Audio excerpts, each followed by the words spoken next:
All right, it looks like we're live. I'm afraid to say anything because it's not up yet. All right, so let's. It looks like we're live. That's what I told you would happen. All right. All right. Oh, yay. Oh my God, you're here. It's launch day. Yeah. Are you freaking out? Are you panicking? What is going on? I feel like this really amazing kind of actual, like I'm so bursting with excitement, but I also feel this kind of knowingness and calmness of like, yeah, I did it. I wrote a book. Like I've been carrying this bad boy around for weeks, right? Since we got the proofs. And I feel like today I just woke up like, this is a real dream and it's a real life thing. So I feel both bursting and at the same time centered and like, this is where I'm supposed to be. I know. I say this all the time that like I really feel like I get just as excited every single time a new book launches. And I so love your book and everything that you personally stand for. And I feel like this thing is a thing of beauty in many ways. That was very odd. A piece of my ceiling fan just fell off the ceiling. The sky is falling.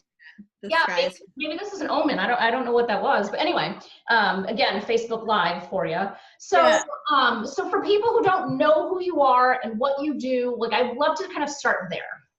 Sure. Yes. So Iman, Gatti, very excited. First time author. I'm an empowerment coach. I'm a speaker. And I'm a grief recovery specialist. So I help people to heal their past trauma and wounds, which we all have. Every human being has some trauma and some grief from their lives. And I help people step into their limitlessness. And I really want people to understand that there's a limitlessness that we all have, and that potential lies within all of us. And so I preach and teach and love forgiveness. I think that I have a, life School of Life, university PhD for forgiveness. I've appointed it myself, by the way, so don't send me away. So I help people to transform so that they can actually live the life of their dreams, because I know what it feels like to be crippled by grief and sorrow and all the bad things that can happen to us in this life. And it's not something we need to carry forever and ever and ever. It's not like a stamp, like some scarlet that you have been branded with that you have to live with for the rest of your life. So. And so your whole topic is around forgiveness, right? So I feel like there's so much that you talk about, but I really feel like the main message that I take away from your book is forgiveness and the power of being able to forgive someone. So without giving anything away necessarily, why can you just give a little bit of a background of, why you wanted to write this, why it was important to share your story, and just really kind of like what that process looked like for you? Sure. It's interesting. There's parts of me that always wanted to have the courage to share my story. And I wrote a memoir for people who don't know anything about the book. And it details my life from 6 to 16. And a lot of people think, they'll look at me and go, you seem really young to write a memoir. How pompous of you. But it's actually quite juicy what happened to me in those, in that decade of my life. And so, without giving away the story, but I think everyone will know if you read the back of the book that my mother was brutally murdered in front of me when I was 6 years old by my father. So my life kind of got off to this crazy, chaotic, traumatic beginning. And the things and the sequences of things that happened to me after that are just so chaotic, traumatizing, horrific, unbearably cruel. And I wanted to detail those things in the book because it felt impossible at the time. And it took me a long healing process, which I'm still always in eternally. I think it's my journey in this life to constantly forgive and constantly heal and find ways to get back up. And I realized that it took me so long because I'm just like, I always say, like, I'm a really slow learner. I like somehow the path of most resistance for some reason. And so I spent all my 20s really diving deep into therapy and counseling and helping myself to get back up and really exploring all of the trauma that I dealt with, because I realized the more I ignored it, the kind of monster got scarier. So I decided to unleash everything and open up. And as I began to heal, it really felt irresponsible not to share that with other people, because there's so many other people suffering that if I could just guide a little bit of the way, or help someone see something that maybe would help them heal, or help them not to kill themselves, or, you know, I deal with mental health issues and, you know, my PTSD. And I think if I could help someone else just to feel a little bit seen and heard and loved and thought about, that's my duty. Because it's like you go to war and then you come back and you think like, I know how to, you know, stand up for people. So I feel like that became my calling, even though it was super uncomfortable, like really did not want to share this story. You know, as most kids who grow up in trauma, you kind of feel ashamed and you don't want anyone else to know these things. And so I had a long battle between what I felt was like a civic responsibility and then also shame. And so I had to heal that as well before I could share. Yeah. So yes, I feel like obviously having been working with you for as long as we have, and obviously knowing the contents of the book, I can see a lot of what you're saying.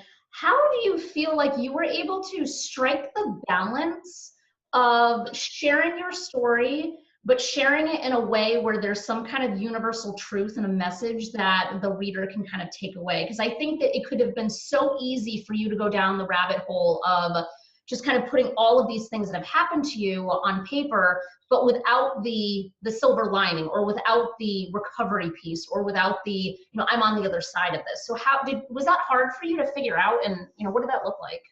Yeah, I think that's a really great concept, because you can't really share these types of stories effectively without being healed.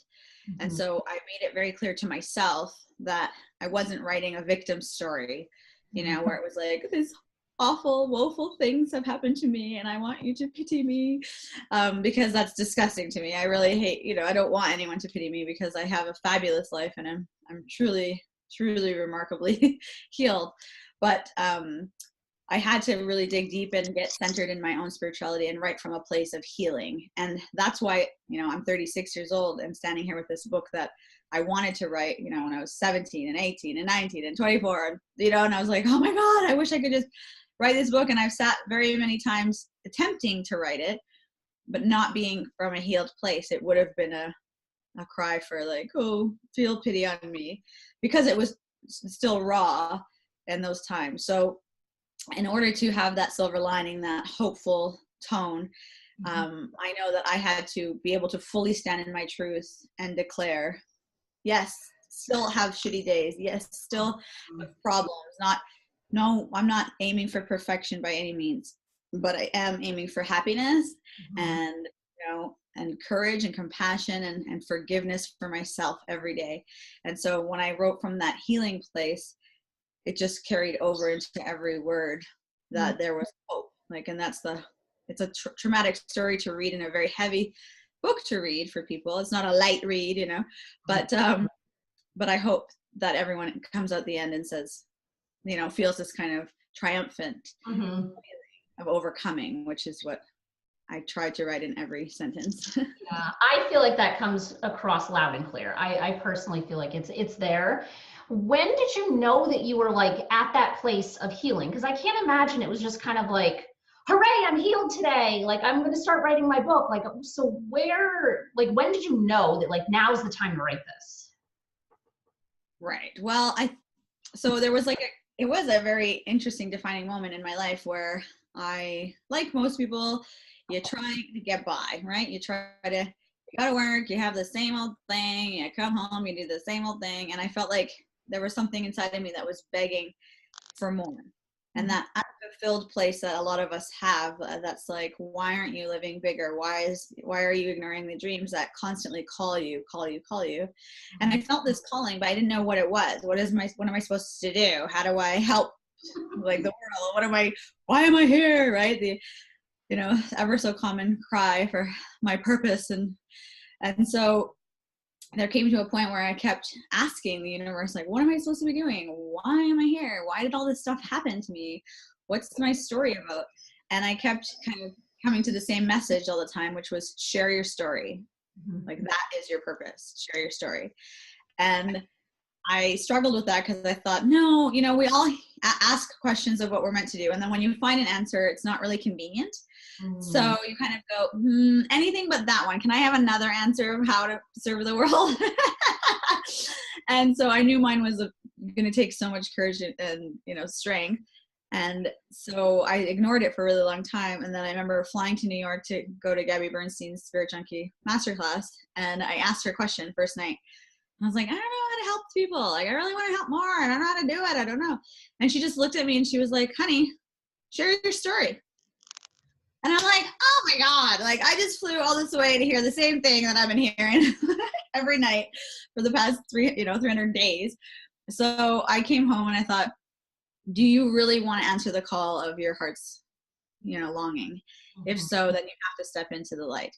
And so I thought, okay, well, if it'll help. So I started kind of sharing it just at talks and just little sound bites here and there. And it was overwhelming. People would burst with like gratitude that I shared, and they would tell me how it changed them, and they would call me and then email me and write me letters and tell me how this thing had changed. Just hearing my story had inspired them to stop doing drugs, leave the guy who beat them, lives, take care of their kids better, move homes to find something safer. Like just started small and like growing and growing and growing into people who are saying, now I want to reach out and do my thing. And I thought, then it became a responsibility of you can't not share. I would agree. I remember the first phone call that we had, and so Andrea Ward, hopefully she's watching this at some point, connected us, who I love her dearly. And I remember the first conversation that we were having, and you were telling your story, and I was saying, please don't let that be where this is going. Like, please don't, because you tell your story in such vivid detail, both verbally but also in your writing. And I think that is what makes you such a beautiful writer, is that you have such clarity and details that you provide, that you bring the reader on that emotional journey with you. And I just remember, like, because of course I'm like walking in somewhere as we're talking, and I'm like, please don't be where she's and I was like, oh, you did. And it just felt like it was a lot. So I can totally see how just that baby step, introducing people to your story and kind of refining it over and over, of how do you tell it in a way that you don't just leave people with like the shock and the awe of it, but I think that, we talked about this. You were doing some interview at some point while we've been working together and saying, like, how do we make sure that the messaging of what your book isn't about the shock and the trauma. It's about the overcoming of it. And it's about the uplifting message that, if I can go through this level of bullshit, then, you can too, and giving people that hope. Yeah. And I think exactly, like, I think I want people to feel that way. Of course, just because one person has done something doesn't mean necessarily that someone else can do it. And all of our situations are different. So I really want to honor that. It's not, I made it, so go ahead and do your own thing and you should be fine too. I don't want to sound like that, because healing is so unique and individual to everyone. And I really know that some people take 40 years to get to the same place that someone else might take a week. So bless you all for trying and for keeping your head up and keep getting back up, right? But I wanted to at least show an example of possibility. Right? And I think for me, I find that really hopeful when I see, even in anything, business, triumph, love, whatever it is, you kind of look and go, well, if one person, like, it has to be possible then, because I can see that it's possible. And so I will find my own way to that possibility and make it my own story of healing. And I wanted people to understand that, because I work with a lot of victims of violence and mostly domestic abuse. And I find that it sometimes can feel so stark that you can't even imagine what it would look like to be happy again, or ever.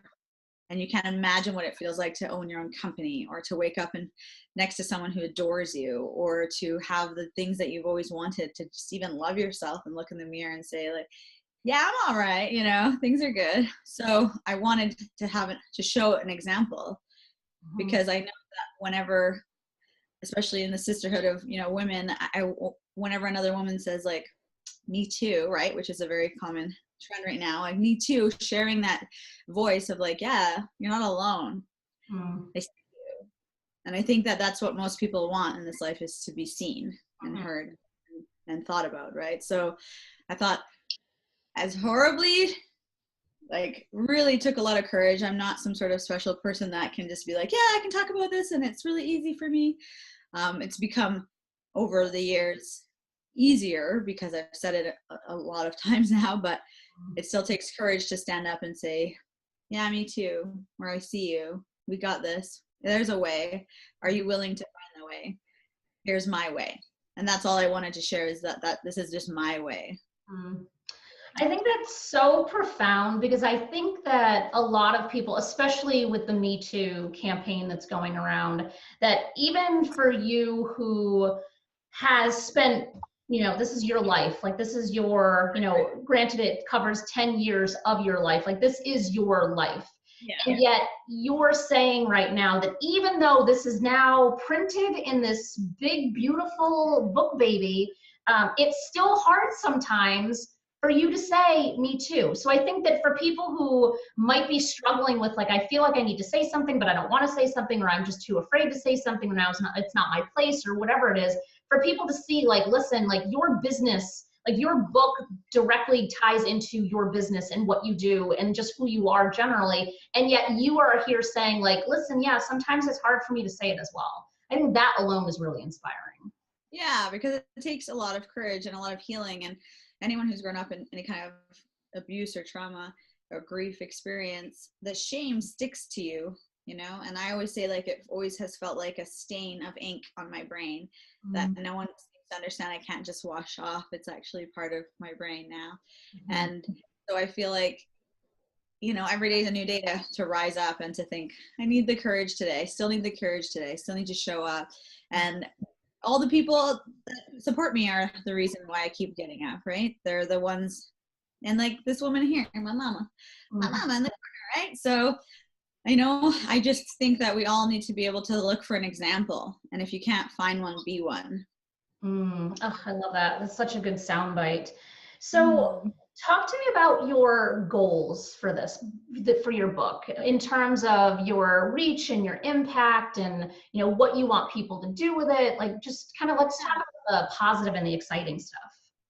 Well, my call to action, I want people to ask for help if they need help. I want people to feel empowered to share and to be a voice for someone else and for themselves. I want people to say, I've had enough suffering, and now I'm ready to, ready, willing, and able to stand up and heal. I want them to reach out and help someone else. I want them to continue to nurture their journey and really find compassion and forgiveness for themselves and for the people who have hurt them, because I love forgiveness. And it's not that I don't understand how difficult it is, because, to be honest, I really do. I really do understand how difficult it is to forgive. And even the concept, sometimes I'm sure people just think I'm whacked out when I say, like, when I preach forgiveness, but it's so freeing, and it's so good for your health. Like, it's so good for your health for you to be able to forgive the people that have wronged you.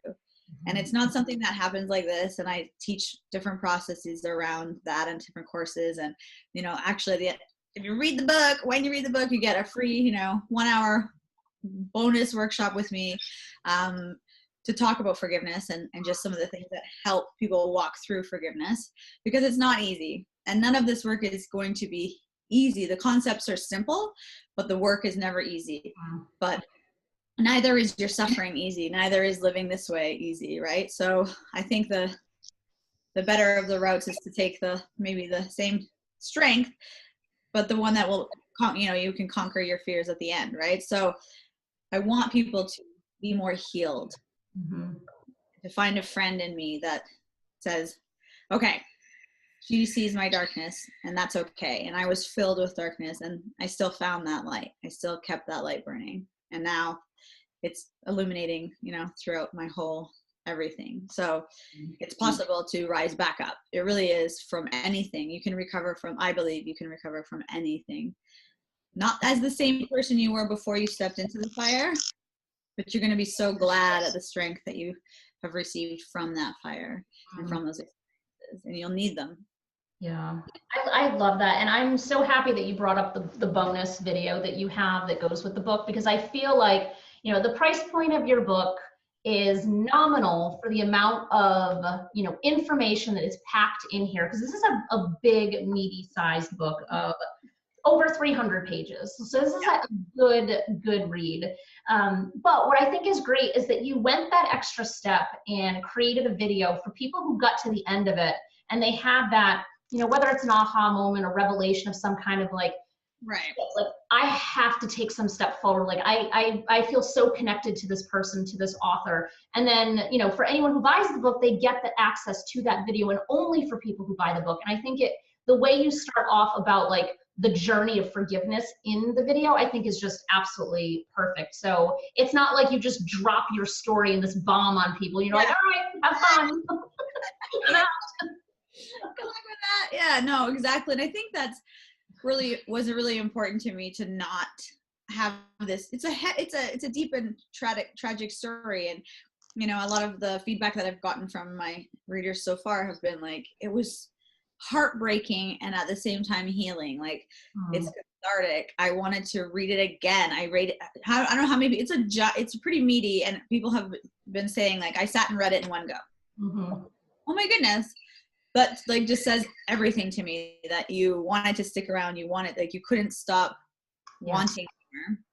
And so that's so beautiful to me, because when I started writing it, I thought I was so intimidating to write a book, which I know you have a lot of experience in, and your clients are probably shaking in their boots half the time, but it's so daunting to start a story that's true. Because you think, what will people think of me and how will this affect me? And I remember someone telling me, just write it like you're talking to one really good friend.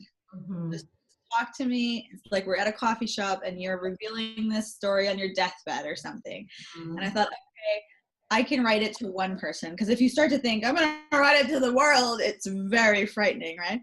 Yeah. And then I love getting the feedback now of, I felt like you were talking to me.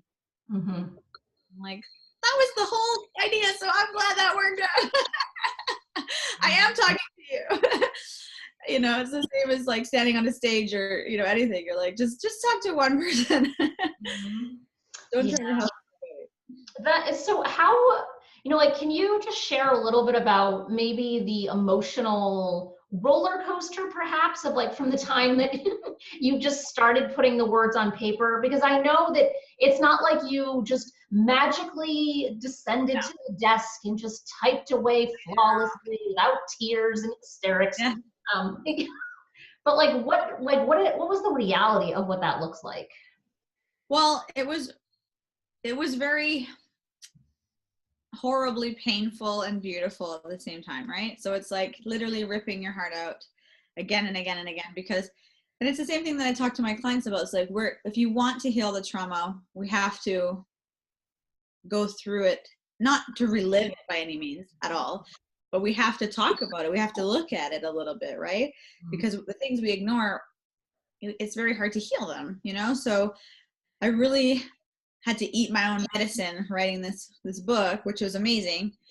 And I don't believe you can I couldn't re-traumatize myself by writing it, which is a lot of fear for a lot of traumatized people. Because the things that we say in our head and the things that go through our body already are much worse than actually what usually we put out in the world. So it took me a long time to write, because I had to keep stopping, because I had to honor how I felt. And so sometimes it just felt too overwhelming. I was like, especially, I had to remap every single story, and a lot of them are traumatic and a lot of them are abuse oriented. And I had to relive those moments to write about them authentically and accurately. And I mean, I try to be very descriptive in my book. So I wanted to remember the room and the way it smelled and the way that, like, what kind of carpet there was, what it were people wearing and things like that. And I had to interview a lot of people that were there at the time, not any of my abusers, of course, but I had to interview my family and friends and things, and just to get their perspective so that I could be as accurate as possible. And so a lot of times I was sobbing through the book, or I had to take a break for a couple of months because I had to do some more healing. And so I could only write the book. I told myself, everyone in this book has to be forgiven to be in the book. Mm. Yep. You don't get to be in my book if I still mad at you, right? And so the biggest thing about forgiveness is that I don't need to tell you that you're forgiven. It's none of your business if you're forgiven, right? It has nothing to do with you. And when we can flip our minds over to saying like the forgiveness is within me, that's what I had to continuously do, is come back and I'd find places where I couldn't write. And I was like, well, then you haven't dug deep enough. So I'd have to go through a process of forgiving that person again. And so it took me, you know, it'll be almost 3 years, like 2.5 years it took to write the book and publish everything. And the writing part, I always say, was probably only like 5 or 6 months of writing. The rest was like coming back to my self, heal myself, forgive other people, love myself, take a break, rest up, find compassion. And I'm very honest in the book. There's things that I do that aren't very becoming. So I had to forgive myself and be able to, I couldn't just write a book where it's really easy to write a book and you smash everybody else. And you're like, yeah, you were mean, you're an asshole, you're a horrible person, this. But then it's like, well, what about you, right? So where's your responsibility? So I talk a lot about how naturally I felt as a traumatized person and as someone suffered from PTSD without even knowing and without any healing. What do we act like? We act like a lot lesser versions of ourselves, right? So I had to continuously be brought to my knees to rise up again to write this book. And I think you really did find that right balance, because like you said, you are writing stories in here that are less than flattering to you or those around you. But yet I don't think that anyone is going to walk away thinking less of you as an author, because it all kind of ties together. Like the stories that you do share, you're like, I can so empathize with her because of this given situation. So it's not like it's just, you know, and I think that's with most of the people in the stories that are kind of included in the book. Like you really give the right framework for people to understand the emotional and mental and physical state in each of these different kind of things that you're illustrating. I'm being cryptic because I don't want to be giving away things. Yeah, for sure. Yeah. Different levels of darkness and sadness that we encounter along our way, right, of healing. And I wanted to be sure to be as fair to everyone as I could, really and truly. It's very easy to make monsters of others, especially in our memories when we look back and think, yeah, I would have a better life if you weren't like this, right? And so when we play the blame game, when we want to be right, that's not coming from a place of healing, right, or forgiveness. That's coming from a place of a power struggle. So a very traumatized victim place to be wanting to win in a war that nobody else is in but you. I had a therapist say that to me one time. She said, it's like when I was in the middle of healing, she said, it's kind of like you're in the jungle with your armor and you have all your battle gear on and you're fighting and you're ready to shoot. And she's like, but no one else is fighting. Like there's no other war. You're just ready. And, and I think that speaks to a lot of my PTSD. It was like, you're hyper vigilant. You're just ready. You're ready. Always like, who wants to go? What's going on? I'm going to be attacked at any second. And it's like, no one else is actually at war. So, it makes life very difficult for the soldier if there's no war. So I wanted to be fair. And I also wanted to, and it took a lot of humility to write how I acted and how I felt. And I think a lot of people can associate with that because we can go, oh yeah, I guess I was less than just in that, or, I guess I did play a tiny part in my own story, because we all want to give the power to everybody else. But you're the main character of your story. Yeah. How did you choose what stories to include and what not to include? Because I'm sure there's a lot that is not in here. Sure, of course. Yeah. I absolutely, like I said, first of all, I had to have forgiven the story. So I work on forgiveness every day, right? It's not like I don't sit here and go, I'm cured, right? Like I'm sitting here as a human being that continuously works on my forgiveness. I have a lifetime's worth, or maybe two. But the stories, I felt I had to, first of all, map everything out and then find the ones that felt right and made sense with the others. And so they sort of had to, I wanted to flow because you don't want a bunch of scattered stories and thoughts in a book. Yeah. And the ones that just felt they kind of stood out. Once I wrote them all down, the ones that really felt more powerful jumped out the page to me. Yeah. So I suspect, based on past experience, that there's going to be a lot of people who read this and they're like, oh my God, like this, there was so much, and they might have questions, they might have something that they feel is a loose end that hasn't been discussed, or they want to know information about someone in the book to say, like, what happened to so-and-so, or how did this end, or so. Yeah. How, do you have a plan of action for how to handle those conversations? Because your time, everyone's time is valuable. And you are a grief, I know we were talking about the word counselor the other day, grief coach, and help people around this. So you don't want to be kind of trapped where people want to just like suck to your time and be like, oh my God, you have to tell me everything that you didn't include. Do you have like thoughts on, because I know that this has happened with others. I'm curious to know like what your plan is for that. Yeah, I think when you share such a private story publicly, right? People often ask me, oh my God, how could you dare share these stories? Like they're embarrassing or they're shameful. And they project their perceptions of their own world onto me.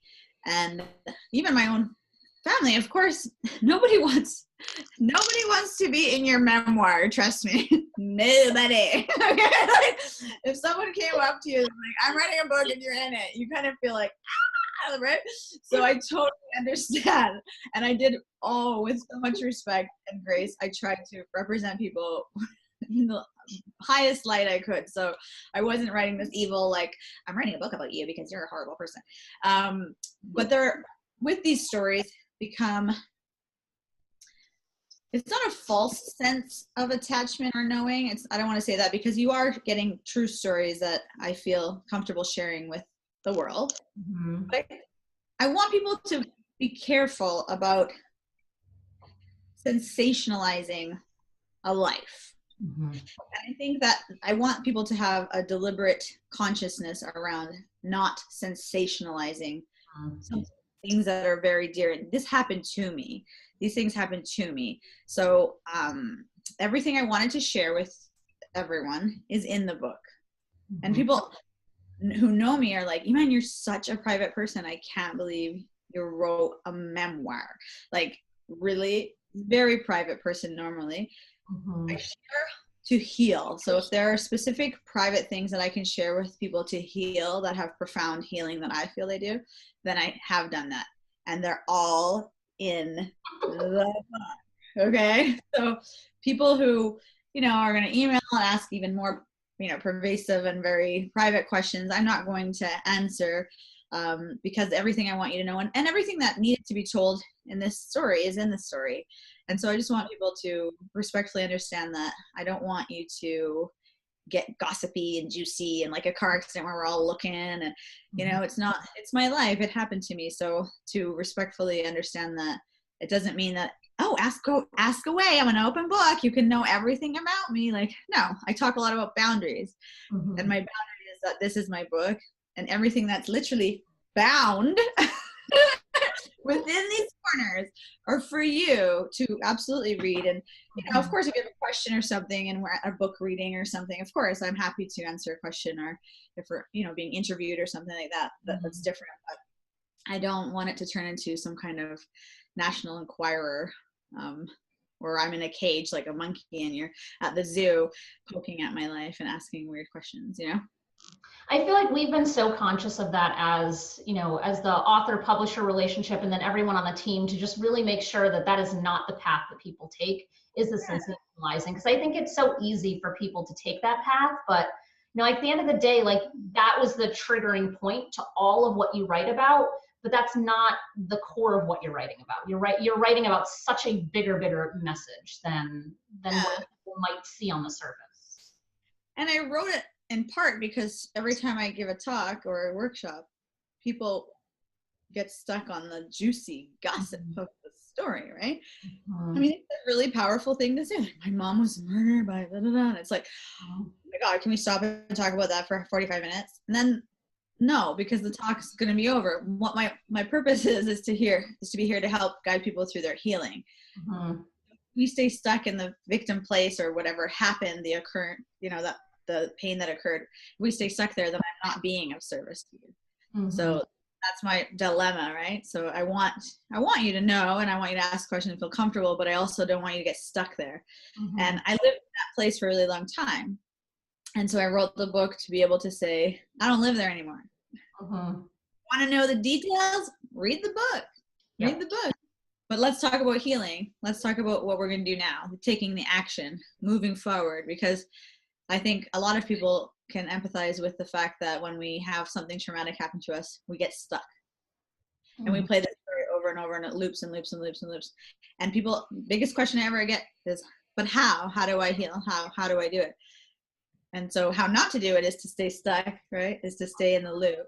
So how we do it is we move forward. We have to take an action. We have to keep going, keep going, keep going.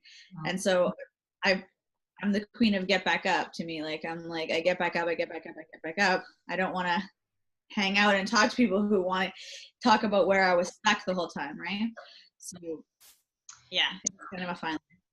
I feel like from an insider perspective, like our team that has been working with you for as long as we have, when we've all gone through it, I don't feel like there's anything that I'm like, I have to know.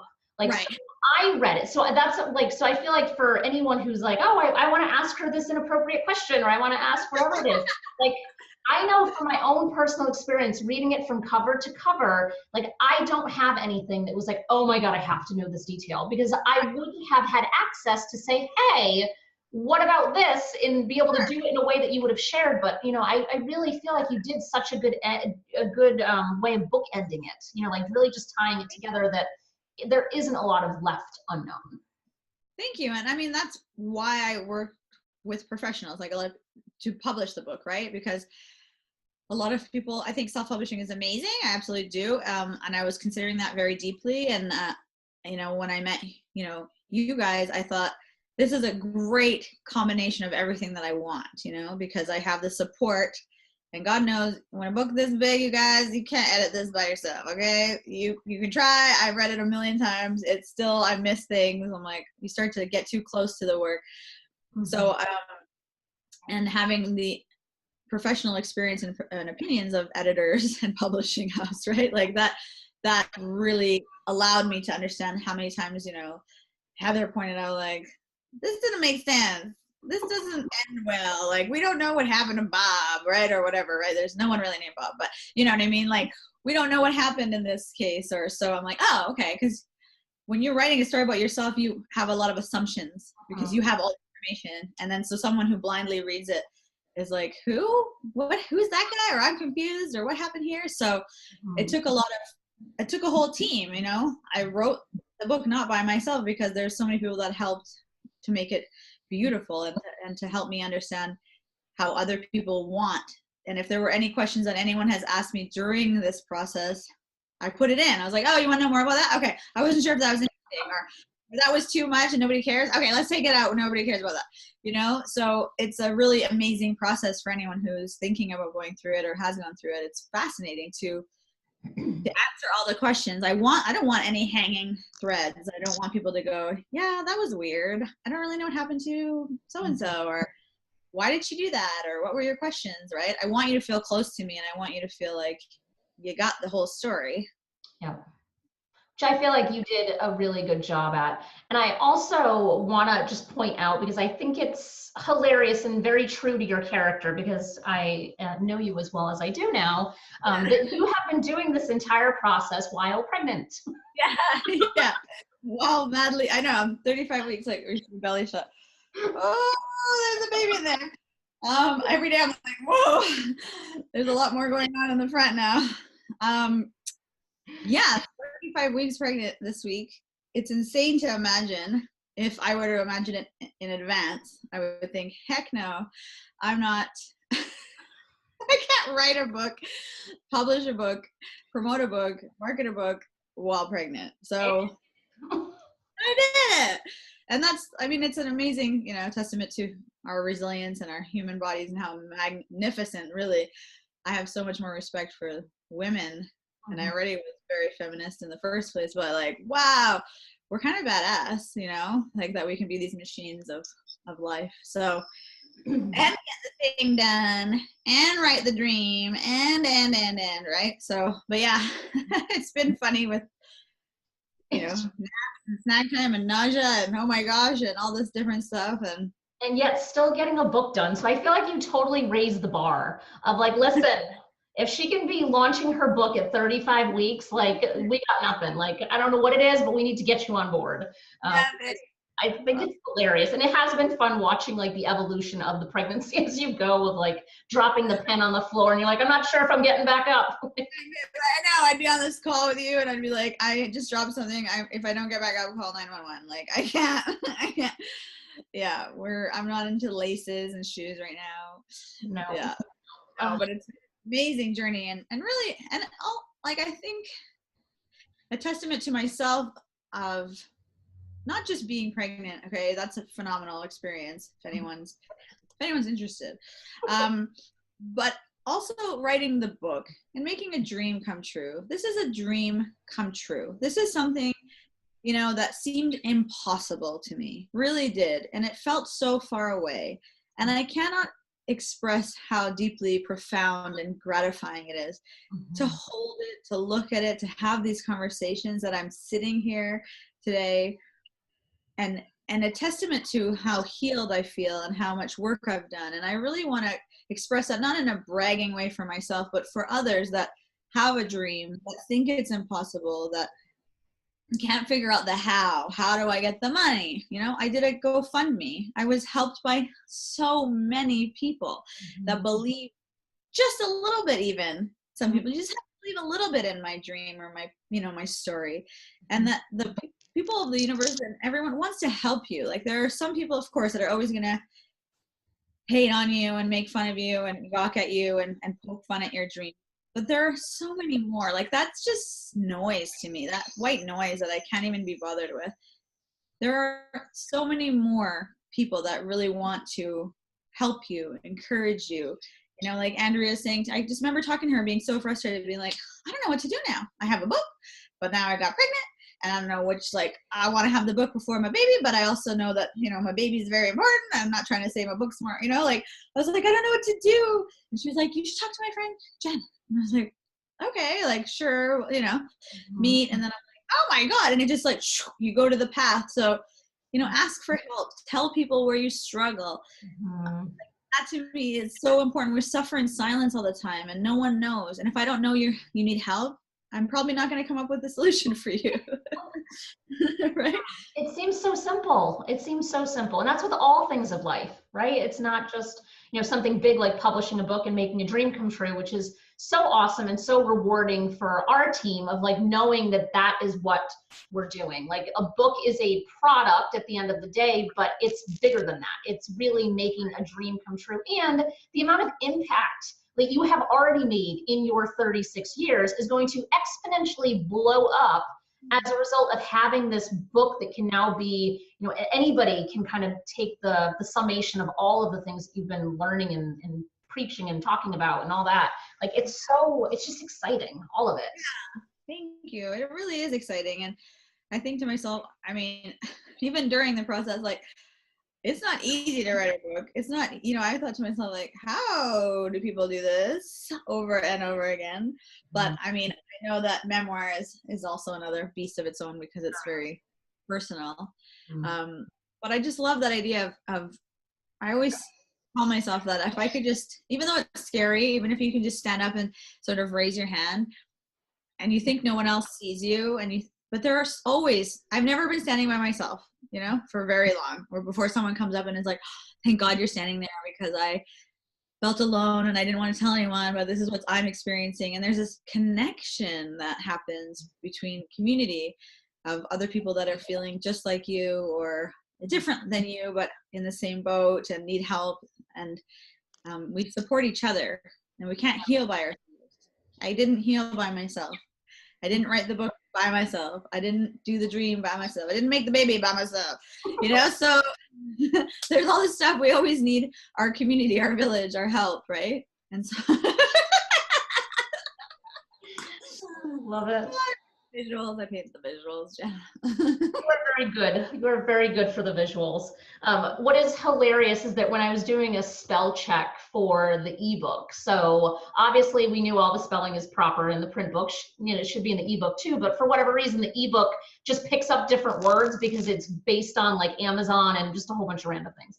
And the colorful word choices that are strewn throughout kept getting flagged by the spell check. Yes, it's very colorful.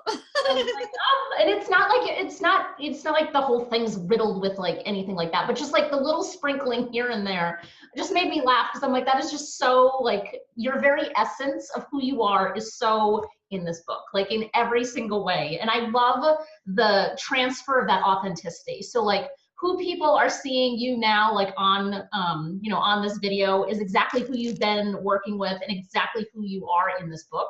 And I think that there's just something so beautiful about having that synergy. And I think that the only way that that happens is, like you've been saying, is that it comes from a place of healing, because there's nothing to be disconnected and disingenuous about.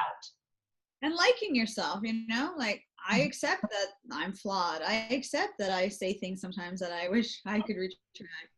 I say, there are times where I act untrue to who I am, but that's who I am. I'm a person. I don't want to be perfect. I don't want anyone to think that I'm a certain way or that there's a facade or that I wrote this book and who do I have to be to write the book? Like I just wrote the book like me. And I thought that was actually the scariest part. And I think a lot of us feel that way as humans. We think, well, what if they see me? Yeah. And you have to trust that you're pretty awesome or you wouldn't be here. You got here somehow. Somebody created you. It doesn't matter what you believe in. We're not going to get into philosophical thoughts, but it doesn't matter what you believe in, but you're here. So you were chosen somehow to exist. And I don't know, that sounds pretty powerful to me. Like I should have some gratitude for that. If I can, even on a bad day, you can muster the gratitude of being here. And I thought because you have this thought as a writer, you think, what if no one likes my book? But I think we do that with everything. What if no one likes that I'm a speaker? So what if they don't like my speech? What if no one likes that I'm a coach? What if no one wants to coach with me? What if we have all these thoughts and fears and, just terrible negativity that can always muster through? And my husband says something that I always find so profound and helpful. And he says, there's going to be so many people who don't believe in you. And he says, so don't you be one of them. Ooh, I like that. Yeah. And I'm always like, for so profound, but it's true. Like there's going to be so many people that tell you, when I said I was going to write a book, people are like, ugh, it's hard. So hard to write a book. Ugh. Yeah. Like they try to discourage you because they don't have the same passion or whatever. Yeah. It's hard. Lots of things are hard. That's not a reason not to do it. That's them projecting them on you. And yeah. Like you need supportive people. That's something I talk about all the time, is that like when you're writing a book, whatever stage of the book process you're in, you need supportive people around you. You do not have time or energy, emotionally or otherwise, to be dealing with people being like, yeah, man, I don't think you can do this. Like that doesn't help anyone, right? Or projecting their shame. Like we all project our own things, so if someone else feels ashamed of their story, they're gonna look at me and go, are you sure you want to tell people that? Like, aren't you afraid they'll think less of you? And I'm like, my job is not to worry about your thoughts about me. My job is to like me, right? And feel good about, this is my book. Yeah. And of course, that moment where, trust me, where I've told Jen and the team where we pushed like this is a live book. And I was like, I told them I'm going to be hiding under my bed, but I'm actually not hiding under my bed. And I want to share it with the world. And I'm so grateful for all the love and support. And I hope that this book serves the world in the way that I wanted it to. And if you don't like it, don't read it. If you love it, read it again, share it with your friends. And today we're doing like rockstar sales. Like it's going to be like, we're giving away the ebook basically for free. Like it's 99 cents Canadian today, which is like 80 cents American. So it's like, you can't even get a coffee for that. You can't do things for 80 cents anymore. So, yeah. So tell people how to find you personally. Make sure you spell your name, how they can find the book, the name of the book. Just rattle it all off. Yeah, okay, well, my book is right here, and my name is right on it. So Iman, Gatti, Iman Gatti. And I'm at Iman Gatti everywhere. So on Facebook or Instagram, that's where you can find me the most easiest way. So yeah, at imangatti.com if you want to check out my website. Read the book, get the free bonus, spend another hour with me if you want more. And I'm going to be all over the interwebs this week for sure, talking about the book. And, go to Amazon, check it out for 99 cents or 80 cents if you are neighbors.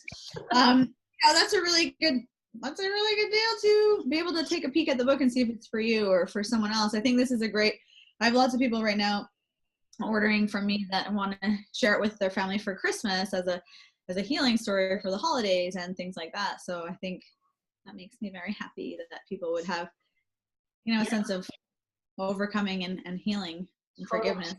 And it's available on Prime. So if you're in the US, it's $14.92, I believe, or some variation. In Canada, it's $18.88. So for those that don't know this, if they're, whoever's watching this, that you are indeed a Canadian author, which is why we keep doing US and Canada references. Yeah. You haven't noticed. I probably said a few times. That's why I have a weird accent. I'm not from Minnesota. I'm from Canada. I love my Minnesotans because they sound like me when I go visit these states. But yeah, I am a Canadian author, and I'm honored to work with, an American publishing team for my first book, Baby. And the foreword is by Gabrielle Bernstein, and I'm so touched that she wrote my foreword because she's a very, very special human being to me on this planet, and she does great, great work. And if you don't know who Gabrielle Bernstein is, I think you need to look her up too because she's phenomenal. And I just feel so amazed that all of this has come together. And before my human baby is alive, or out in the world, I can birth my book baby, which was really important. Yeah, it's awesome that the book baby came just before the real baby. 5 weeks before, literally, like I said, I always slide in. You celebrate your baby's birthday, you will also be celebrating your book's birthday. So it'll be a thing going forward because you have a future writer in your womb right now. Right, and I think that's the cool thing too, is just to, there's an amazing coach out there named Javon Langford, and he said to me one time, he said, "Your life isn't about you, your legacy is." And I think that's so profound because I feel like this book is part of my legacy, and I hope one day that my daughter will grow up to be proud of it and read it when she's over 18. It's not for children, just FYI. I used to be a rating if this was a movie. Big rating, but it just feels really special to be able to share it with the world and to have something that will be forever, right? Books are I've always loved reading. I've always loved writing, and it's like I just feel like I wish I could tell that little 6-year-old girl, like, you just wait, girl, you just wait. You keep rising. You keep rising. Yeah, and you did, and it carries your mom's legacy at the same time, which is such a wonderful thing to kind of give to her, For sure, and in her honor, and I dedicated the book to her and my dad, and not my father, people, my dad. They're two different people. Read the book. So yeah, and I just want to say, like, for people who grew up in any kind of craziness, foster care, or you were adopted, or you were orphaned, or you were never adopted. I was never adopted. I'm the child of the universe, and I think I've made my own family, and I've made my own friends my family, and the connection that we create in this world can be just as wildly powerful as the ones we were given at birth. So make your own story. You don't have to keep the one that you were given. Write it again. I feel like this is such a wonderful place to conclude. I am so happy that we were having this conversation because sometimes it feels like the book will never be birthed. Yeah. It is here, it is in the flesh, it is beautiful, and I cannot wait to hear what people have to say after having read it, because I think it's incredible, and I know it's on my Christmas shopping list to hand out to some folks, and that's an awesome thing. Thank you so much. And I love you guys so much. Oh my God, you guys have totally, literally held my hand, wiped my tears, and helped me create the most magical thing that I have ever created in this life. It's So, our pleasure. Yes. yeah, yes. All right. Well, we shall return. Yes. Gotta write another book now. On Get to book on 2, guys. Of course you are, while pregnant. Yeah, exactly. While I'm nursing or something, I'll just do something ridiculous. All Awesome. right. Thank you. Bye.